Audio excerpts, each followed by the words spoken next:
Hi, it's March 27th, 2020. Noel R. Williams, MD, Optimal Health Associates, Oklahoma City, Oklahoma. Welcome, and thank you for deciding to listen at all.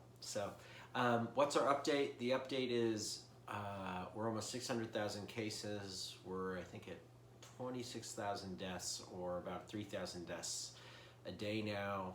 So the disease is spreading and doing exactly what has been viewed by many smart people. Trump gave a news conference today. I thought it was a good news conference. He went through what the government's doing. I thought he highlighted he was depending on his experts, and also discussed ventilator issues. One of the things, they are going to have GM make ventilators, which is a good thing, but I want you all to think of an analogy. I'm a reasonably smart physician. Those who know me would most of the time say that. Now and then someone would say I'm an idiot, but for the most part I'm okay. And I'm very good at what I do with gynecology, internal medicine, endocrine, and being a diagnostician of a million patients. But if you suddenly told me I had to be a dermatologist, I don't like dermatology. I'm not good at dermatology. So making me do dermatology, while perhaps minimally helpful for some patients, would be not globally helpful for most patients, because I'm not good at dermatology. So you always have to remember that when the government starts giving directions to a company that is not focused on production of the device. Ventilators are complicated. It's not like you can suddenly go, you make the ventilator, you make this. It doesn't work like that. We need training, we need help. There has to be systems, because ventilators are not in 2020 the same ventilators in 1990. They're very complex, advanced pieces of equipment. So Trump's trying to handle that, and he's trying to manage a lot of different things. I think we want to be pleased with the CARES Act. I think the CARES Act is a positive thing for business. As someone who went into the office today for the first time in almost 2 weeks, and we had a lot of staff, not as busy as I would have hoped, with a lot less patients. We all understand the problem of revenue versus costs if you have a business. So just be empathetic to those people who are living or dealing with that, and understand that dynamic between President Trump, who's trying to balance business stuff, which I actually don't agree with, but I understand it as a business owner, and healthcare stuff. But I'm a doctor, so I'm going to always side on this. I'm being more conservative for the health stuff, because I think we need to stop the disease spread. So enough of that. We're getting more and more cases, but the Oklahoma update is as follows. Baptist, just knocking it out of the park. The hospital is fairly empty. They're giving their staff a little bit of a break right now. The leadership team, from Tim Pearson, Chris Hamas, Tommy Abraham, Carl Ruskowski, and then their head of infectious disease, who I cannot stop raving about, Dave Chansome, are getting everything geared up. They're state of the art in terms of following the literature and doing all best practices. I'm not going to go into detail about what they're doing, but I can just assure you they are on the absolute cutting edge of best practices for patients with COVID, and I believe very strongly that probably Mercy, OU, and Saints are too, because the leadership teams there are absolutely outstanding. One of the benefits of being in Oklahoma is people care. There's not a lot of us, and the people at each of these hospitals, give a shit. And so they're on it, and I think all of us can know if we have to go in, we have the best doctors, nurses, respiratory therapists on the planet who care.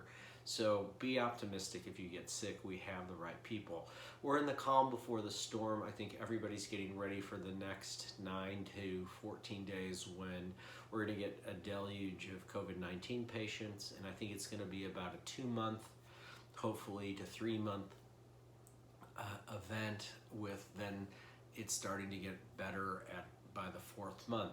My post last night I had some criticism of, which I totally am respectful of, and want to emphasize, I'm just giving you data and my interpretation of it. I'm not omnipotent.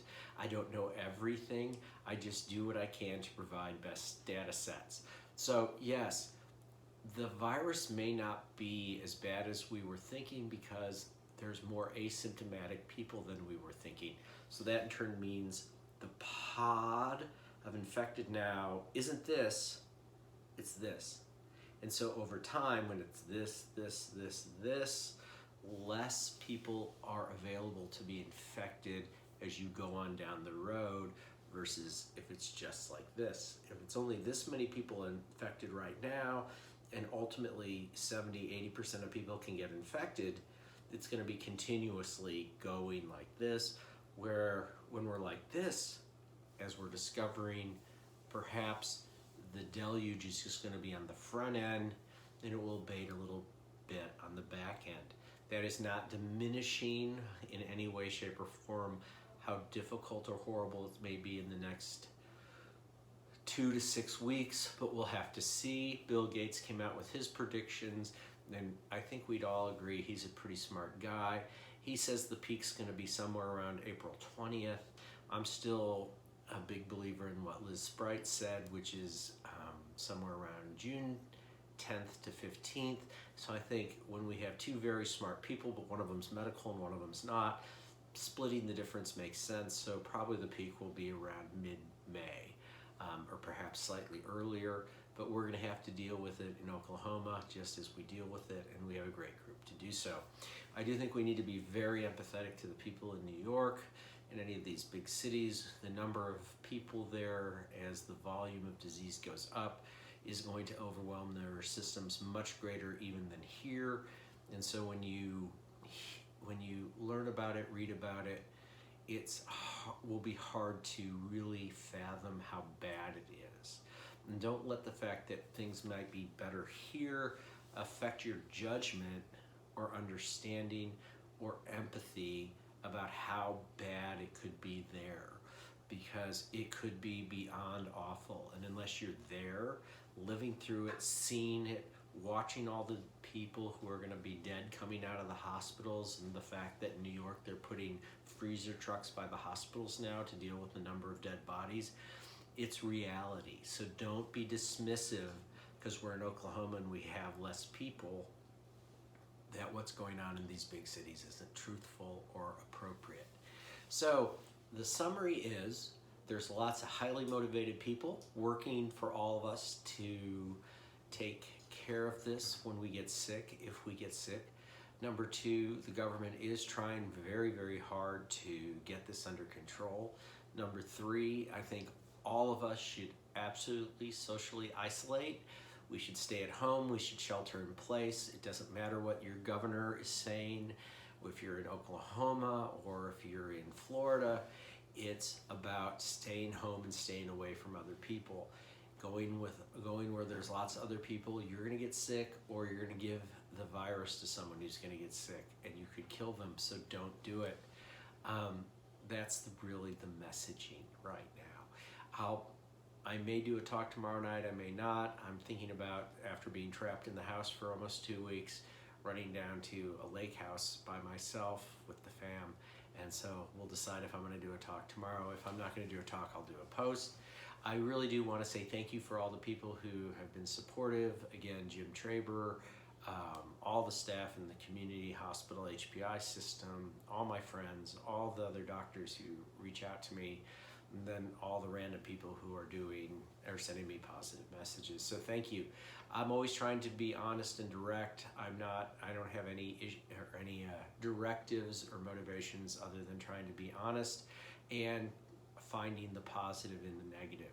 We are going to get through this, and I'm hoping with the current data that it may be briefer and we may see some light at the end of the tunnel by June and the beginning of July. So be positive. Likewise, what I talked about with the mutational data, there's no difference of opinion on that so far. There definitely seems to be 5 central mutations. So I think we're in good shape for a vaccine. I found another paper today that illustrated that on the protein spike, there's no mutational things happening, and that's what makes this virus difficult, is there's a protein spike with a cleft at the base of where the spike goes into the virus. So to use the analogy, right where that little spike goes in the cleft, This whole spike doesn't have mutations, so if we make a vaccine to the spike, we're in great shape. And it looks like that is very, very possible. And with all the technology being focused on this virus, I believe we'll have a vaccine perhaps earlier than the usual 18 to 24 months. So that's the summary tonight. I hope you all are wonderful. I'll be prayerful for you, and take care. Good night.